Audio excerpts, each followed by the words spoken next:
much, and definitely we hope that we're going to enjoy and get to learn a few things in this month.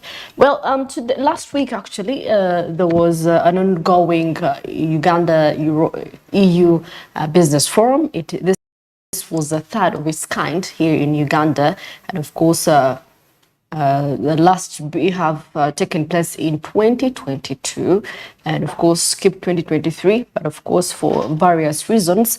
And of course this theme was rotating about boosting trade and investment in Uganda, and under the question of what can Uganda gain from a global gateway. And of course, the European Union, comprising of 27 countries, including the Netherlands, which is known for, having some producing semiconductors that are used to make chips, and of course, well versed with technology as well. So today that's why we're going to be looking at the benefits, how far we've gone to partner with the European Union, and of course, last week it was a 2-day forum, yes, and the president also addressed a few issues, but of course they were focusing on agribusiness, minerals, for instance, sustainable mining and value addition, which is very key for us to have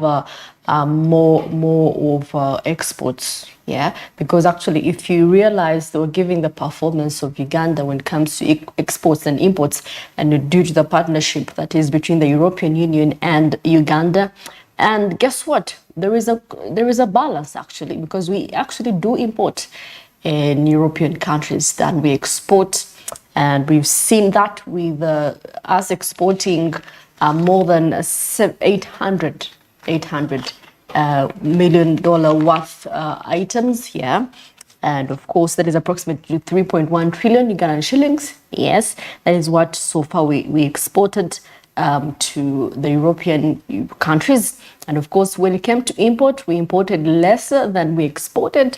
That is $700 million, which is approximately to 2.7 trillion Ugandan shillings. Well, isn't that an improvement? Well, as we strive to partner with the different states or countries in these European countries in terms of technology, yes, because we need to be well versed with technology and how to improve our economy as well. Of course, when it comes to export readiness, we have that of coffee, pharmaceuticals, we have electronics, yes, like I said, the Netherlands.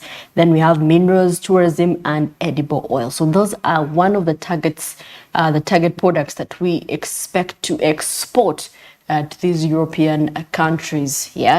So definitely this is intended to mobilize investments into Uganda and strengthen its exports. So this is the whole essence of us getting back on the drawing board and getting to understand what can we offer, what can the European Union offer, so that we can go ahead and partner with this. Well, good morning, Andrew.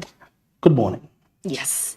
When we were talking about last week, remember we had a slight conversation. It was just a sneak peek into what happened between the 5th of March to the 7th.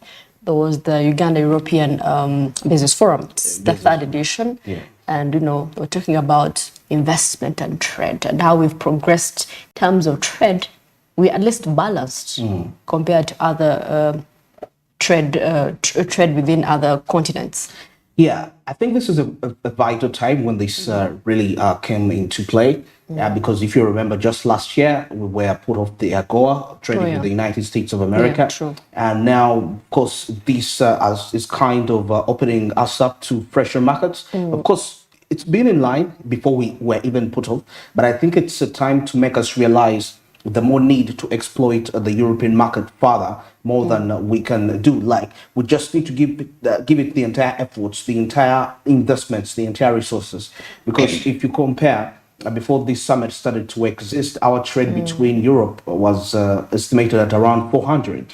It was at about 400 million euros. And now, ever since these conferences started, the summit started to interplay, as more opportunities were opened up. The trade now increased to about 800 million euros. So you can see clearly that there is an increase in terms of that. And we saw that if you to compare, we exported more to Europe than we actually imported, with a turnover of about 1.5 million euros. So that is in terms of the excess, the surplus. So we've been really having quite a surplus in that line. But however, the biggest question to me here is in line with how prepared are we, most especially taking a look at most of the importation, most of the businesses that actually deal in export trade, being small businesses, intermediary businesses. There is the aspect of readiness and how best can we really utilize such that what we export out there to Europe is of standard. I mean, I'm talking about sustainability of the quality that we put out there to Europe, because Europe, these are quite very sensitive markets when it comes to consumption of their households, you know, in terms of quality, and also the fact that can we be in position to sustain the quantity that we give. Can it sustain? Can we sustain the market of Europe? So those are quite of the key sectors that we are looking into. But of course, greatly enough, good enough, we have. Of course, industries being set in place, and majority and part of the key aspects was in line with dealing with the raw materials. If the raw materials we've been importing before to make the products that we export, we can now make them from our country, Uganda. But we also need to be very careful that we don't rely more on exporting raw materials to Europe, which are going to be in turn exported back. And you know, increasing the balance of balance of payment deficits, you know, causing all those. We have to be quite very careful as we explore this, because it would be really absurd, because it has to be a win-win situation for both of us. Europe has to gain from trading with us, and also we have to gain from trading from Europe. You know, Europe shouldn't feel like we are exploiting them. You know, because remember, we also have quite lots of markets in Africa that might be interested to trade with Europe, with Europe actually. So we have to ensure that we can beat up that competition, that Europe does not switch up to away from trading with Uganda, and let me say it trades with another country more. Of course, I'm not saying they are limited with options, but I'm talking about the volume of trade, you know, that is heading in there, and because we having such a summit puts us at an advantaged opportunity as a country, Uganda. And I think this is something that we should take for granted, but exploit more in terms of capacity building for our small industries, which make up the biggest percentage, such that we can have that sustainable exportation, because we are talking about importation, exportation. We are talking about international trade, cross-border trade. So it calls for a lot of capacity building, and so many more other factors that the government should put in place to create a favorable climate for these industries, or what we call cottage industries, to operate. Well, of course, at least there's something that has actually happened while, you know, towards the end of this business forum, where they actually launched a project that is going to help small businesses, the female entrepreneurs or women entrepreneurs, and people in agribusiness. Cash worth 200 million euros. 200 million euros. Yeah, that is quite sufficient. You know, when it comes to skilling. But also, we should reach a point whereby this 200 million that is invested into helping out with, returns on investment, because it would be absurd that all the time when we have these gatherings, Ugandans are given this money to help them, but where are the results? True.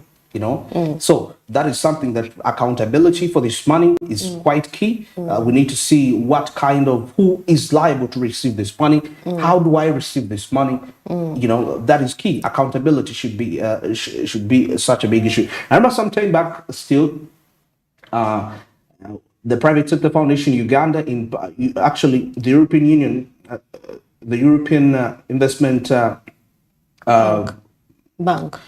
Not actually the bank necessarily, but the people in charge of the trade, through the Private Sector Foundation Uganda, I think it was in 2021 or 2020, I'm not so certain, they gave money through PSFU to help the small industries. I think it was the last time it was here in 2022. Yeah, exactly, 2022, to trade with, in other words, Ugandan industries were given money to be in position to trade with Europe. In other words, that money is for capacity building, Yes. to enhance them to the productivity. But this, I would feel like this shouldn't keep being on the trend that we have to be given money such that we can satisfy them. Okay, it's like we are putting a condition that, okay, if you want us to trade with you, first give us money. So what if another country like Kenya is saying, no, you don't have to give me money for capacity building. I've established through my, through mobilization of domestic resources, have been able to strengthen, to edify my own local industries. So I don't need your money. I don't need your fund. So that would be a different case. That's what I'm trying to say. That we should reach a point whereby, as a country, Uganda, we are trading. It's like, Mercy, you come to you, I want to supply to you goods, but then I'm like, first get me money such that I can go show, so that I can have what to supply to you.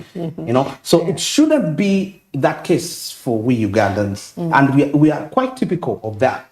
Donations into these funds, but at the end of the day, accountability. But thankfully enough, we have seen an increase in trade, 400 to 800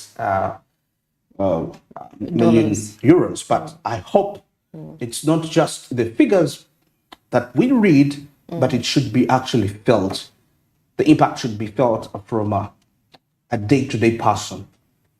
Well, we shall get more into this discussion just shortly before we go into that. Well, last year, I should say, the last time they were here, the second forum actually, their theme was mobilizing equality investments and boosting trade between Uganda and the European Union, which we have seen assessing the trade between that time till now. At least there's been an improvement. An improvement, yeah. There's been an improvement. We've actually seen an improvement in line with that.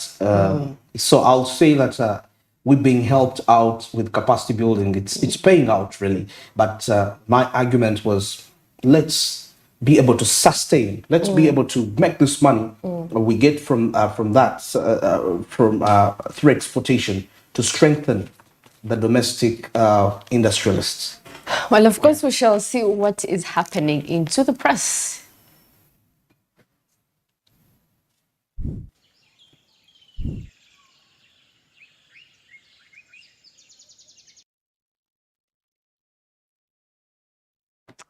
Well, of course, a lot has been happening over the weekend. And of course, in case you just missed out, as Ndiga clan head murder security raids 5 shrines. Well, security searches 15 homes over the killing. Yes, and of course, Mantle of Deborah conference inspires Christian women, for those that are into religion. And of course, 20 districts failed to meet quota. That is according to the university admissions. Well, of course, looking at petroleum, as the U.S. firm loses 15 trillion shillings refinery deal. Yes, and of course, Bitature court, with Bitature's case, court withdraws summons. That is what is happening in Uganda. And of course, we will come back the Miss Uganda that was able to represent us, in the universal level. Universal level. Yeah. Absolutely. She did her best on us. Yeah, she did. She did have her best. We actually, what I've seen about Uganda, it's more like, in most cases, when we have those people, stars that are representing us on a global scale, we normally feel good. We don't feel good for them when they lose, people feel good. Yeah. They're like, they thought they were great, they thought they were this and that, but little do they know that it also affects you.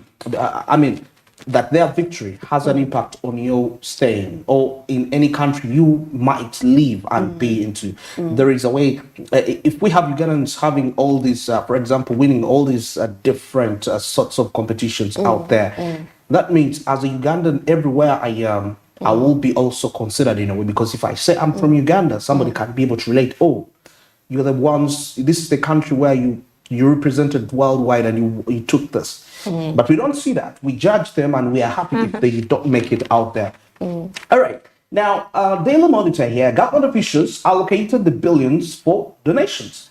Now, of course, seeing something here to do that without policy guidelines, civil society leaders urge that 163 billion Ugandan shillings allocated to 50 ministries, departments, and agencies in a donation kitty could also be abused to reward loyalists at the same time, excavating poverty and poor budget planning. Yeah, so of course, the Daily Monitor clearly puts down the breakdown of donation budgets in that line of the State House with about 137 billion Ugandan shillings, seeing the Prime Minister's office with the 5 billion, that is the Premier's office. Now, of course, taking a look at 720 million for prisons and Parliament, 9.7 billion. So the State House having the biggest here with about 137 billion Ugandan shillings. Now, of course, still here, a ban on sale of meat in Kampala now put on hold. Yes, when you grab yourself a copy of the Daily Monitor. So for the meat lovers out there, something here to check out. And for those that are participating in that business and it's their breadwinner. Yeah, well, I remember last year it was also something related to that. And of course, it was due to anthrax. Now, we shall look into that, what could happen. Even the poultry. The poultry business. The poultry business. Being put on hold. Wow. And so many. So, but recently our scientists had discovered, I mean, we have had breakthroughs in science, in science innovation, though what they discovered was more to do with ticks, which they realized that annually we lose about 3.7 trillion due to tick-borne diseases. Talking about cattle that is lost, the farmers lose that worth annually. So they invented a vaccine to help in line with that. And Botswana actually came in to join the research for that. So we anticipate that even all this, I mean, when I saw that incident, and if I compare to what is happening right now, I feel like we need to see how we can also explore this in a way that is not hurting. Well, of course, government is set to build a 320 million litre fuel reserve in PG. So PG, get ready to tap onto this new project that is coming your way, as women activists ask government on menstrual hygiene in schools. Yeah, when, as someone once said, if condoms are made free, why can't sanitaries also be made free? Yeah. Okay. Which one is more? Sanitaries are more. Okay. So they should be. My opinion. All right.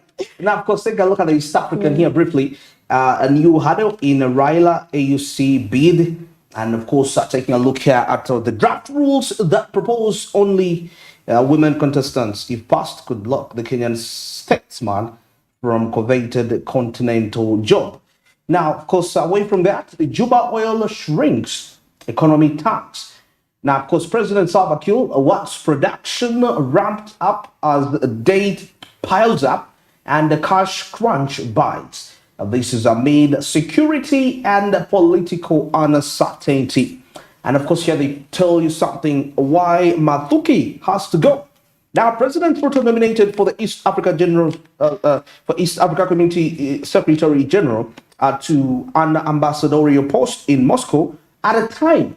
Of course, regional members of parliament kicked off the vicious campaign in Nairobi to have him sacked on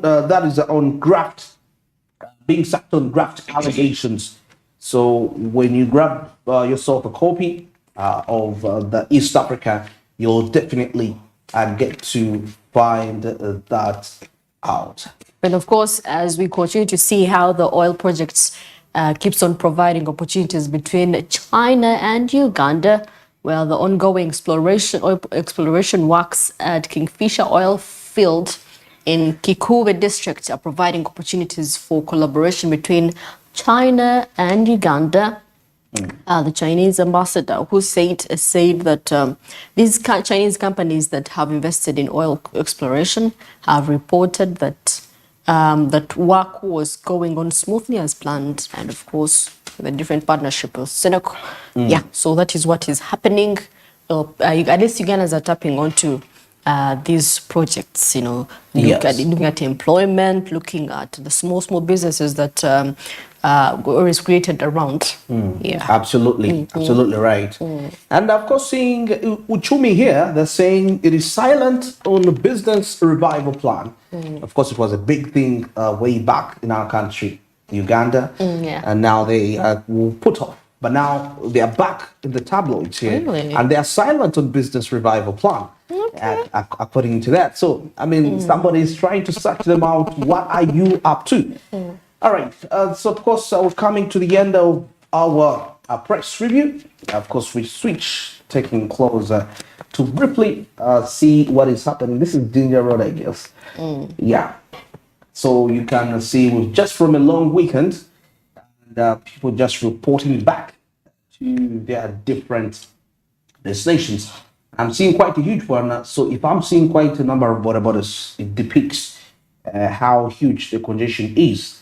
That is these are border borders that are crossing over from Ginger Road heading to the city center. That is a via Kampala Road. I'm seeing a huge chunk of them. Oh, but anyway, as it's about a morning, we definitely expect much congestion, as compared to any other days, because there's too much tension and the need to report to. I don't know why, but why is Monday like that always? Congestion? How, yeah, because I tried to ask myself, how different is it from Thursday? How different is it from Friday? How is it different from other days? Because still, people need to report to work on other days, just like on Monday. They do report to It's work. just that Monday is usually the active day, like the active day of the week. If you do not report on time on Monday, then the rest of the week, I presume, is ruined, or because they probably this time they didn't finish up because they had Friday was off. Most people were off, so they are running back to finish up and giving that report. Or Those that perhaps- have weekly reports. Or perhaps it's because on Monday, that's when actually most companies hold meetings. Oh yeah, true. Probably it could be the reason why. Because even though we didn't have a weekend, a Women's Day on Friday, it's always like that. Even though always having that congestion all around. So we can see up at the Ginger Road vehicles, of course, sloping towards the Airtel roundabout, which is just next, which is joined in by another route that is the Port Bell Road, hosting quite a number of residential areas. I'm talking about both residential and business, and residential and commercial rather. So it explains the jam that we can observe still. And now taking a look at the Yusuf Lule Road coming from the Garden City side, the Nile Avenue side.